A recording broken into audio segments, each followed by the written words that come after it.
National soup of India, भारताचं national soup म्हणजेच मलगटॉनी soup. या सूपबद्दल मला शेफ विराज यांच्याकडून पहिल्यांदा समजलं. मलगटॉनी हा शब्दच 2 तमिळ शब्दांपासून तयार झालाय. मिलागू म्हणजेच मिरी आणि थन्नी म्हणजेच पाणी. असं म्हणतात की मिरच्यांच्याही पूर्वी भारतात तिखटपणासाठी मिरीचा वापर करायचे.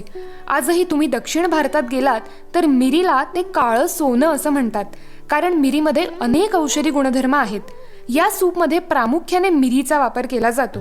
इंग्रजांचं राज्य जेव्हा भारतावर होतं तेव्हा तमिळनाडूमधलं रस्सम आणि थोड्याशा ब्रिटिश गोष्टींचं फ्युजन होऊन हे सूप तयार झालं. बघायला गेलं तर कृती आहे फोडणीच्या वरणासारखीच, पण थोडीशी तमिळ स्टाईल.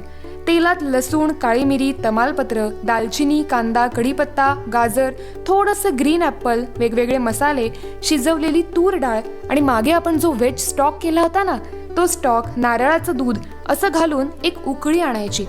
हाय प्रोटीन, पोटभरीची आणि एकदम पौष्टिक अशी ही वन डिश मील आहे. जरूर ट्राय करा. Detail recipe कॅप्शनमध्ये.